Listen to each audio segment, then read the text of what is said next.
Claudin, il nuovo locale alla moda, nato a Cormons, dove la tradizione, il servizio e la qualità si fonde in un unico progetto, Claudin.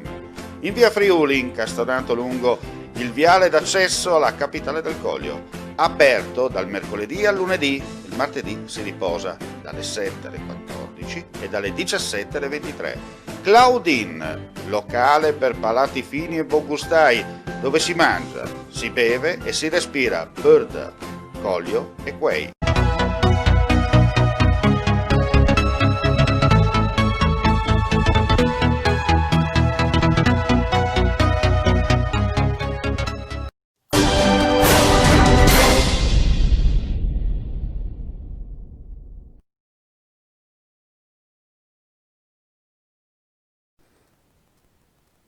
Un cordiale saluto gentili amici e amiche alla visione e all'ascolto, linea notte, infofriulitv.net, ho Marco Costantini che vi parla come sempre dallo studio. Andiamo a vedere cosa è successo in Friuli, Venezia Giulia nella giornata di venerdì 11 dicembre. Sull'organizzazione della campagna di vaccinazione anti-Covid, la Regione sta facendo la sua parte mettendo in campo risorse ed energie affinché si riesca ad arrivare pronti all'appuntamento di fine gennaio.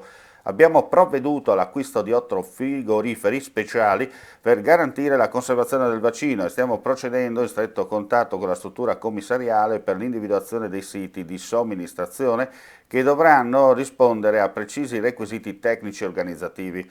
Lo ha detto il vice governatore del Friuli Venezia Giulia Riccardo Riccardi facendo il punto sulla campagna vaccinale anti-Covid, il cui inizio è stato fissato dal governo entro il mese di gennaio.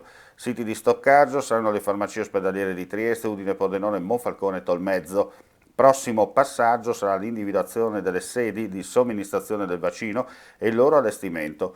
Oltre al bando su scala nazionale per 15.000 posti tra medici e infermieri, l'azienda regionale di coordinamento per la salute del Friuli Venezia Giulia sta cercando sul territorio di coinvolgere i professionisti arruolabili, registrando la disponibilità delle scuole di specializzazione di operatori sanitari in pensione. Nella giornata di venerdì 11 dicembre in Friuli Venezia Giulia sono stati rilevati 843 nuovi contagi, pari al 10% degli 8.432 tamponi eseguiti e per il secondo giorno consecutivo si rivela un calo dei ricoveri, 644, ieri erano 652, nei reparti di degenza ordinaria. Sono inoltre stati registrati 20 decessi da Covid, meno 13 rispetto a ieri, a cui si aggiungono 3 morti pregresse afferenti al periodo che va dall'8 al 9 dicembre. Lo ha comunicato il vice governatore Riccardo Riccardi. Le persone risultate positive al virus in regione dall'inizio della pandemia ammontano in tutto a 38.632, di cui 8.636 a Trieste, 16.996 a Udine, 7.836 a Pordenone e 4.686 a Gorizia, alle quali si aggiungono 478 persone da fuori regione. I casi attuali di infezione risultano essere 14.755, sono 63 i pazienti in cura in terapia intensiva e 644 i ricoverati in altri reparti. I decessi complessivamente ammontano a 1.187. I totalmente guariti sono 22.690, i clinicamente guariti 520, le persone in isolamento 13.528. Il GIP del Tribunale di Gorizia ha prosciolto l'allora prefetto di Gorizia Vittorio Zappalorto e la vice Gloria Allegretto dalle accuse legate alla gestione dei centri per immigrati al CARA di Gradisca di Sonzo, fatti risalenti a 5 anni fa. Zappalorto, oggi prefetto di Venezia, Allegretto invece vicaria della prefettura di Udine, tra il 2014 e il 2015 si era occupato della vicenda, sostituendo con un consorzio locale la Coop siciliana che gestiva varie attività dei 2 centri ed era stato accusato di vari reati, tra i quali associazione per delinquere e turbativa d'asta dalla procura di Gorizia. Scoperto un traffico internazionale di cuccioli dalla Polstrada di Palmanova. I poliziotti durante l'attività di controllo nell'area di Gonars sulla A4 hanno notato la presenza di un'autovettura con targa polacca con 2 persone a bordo che, accorgendosi della loro presenza, si sono allontanate. Una volta raggiunta e bloccata, gli agenti, sospettiti dal nervosismo degli occupanti, un 22enne ucraino e un 19enne bielorusso, hanno scoperto all'interno dell'abitacolo e nel bagagliaio 8 trasportini contenenti 14 cuccioli di cani. I piccoli, 5 barboncini nani, un bulldog francese e 8 Pomeria Spitz sono stati visitati da un veterinario, il quale ha riscontrato che alcuni passaporti canini esibiti non corrispondevano realmente agli animali trasportati. Inoltre alcuni cuccioli presentavano un'età apparentemente inferiore a quella prevista dalla legge per l'importazione. Anche le modalità di trasporto non erano a norma, in quanto gli animali erano stipati all'interno di gabbiette idonee per un solo animale e il veicolo utilizzato non era compatibile perché non coabitante e refrigerato come richiesto dalla normativa.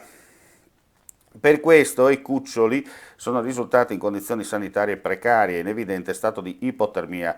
Il professionista vedrà i cuccioli solo dopo l'età di 60 giorni e dopo che l'animale è stato svezzato, sverminato, vaccinato, microchippato e regolarmente iscritto all'ASL.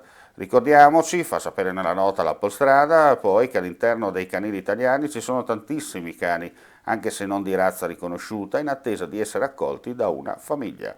Andiamo a chiudere con le previsioni del tempo di sabato 12 dicembre. Cielo da nuvoloso coperto, seppure con bassa probabilità sarà possibile qualche debole pioggia e qualche debole nevicata sui monti oltre gli 800 metri circa. Dal pomeriggio a sera soffierà bora moderata sulla costa e sulle zone orientali. Lo zero termico poco sopra i 1000 metri. E con questo è tutto, vi ringraziamo come sempre per la visione e l'ascolto, vi auguriamo buonanotte e vi diamo appuntamento nella tarda mattinata di sabato 12 dicembre per le altre notizie.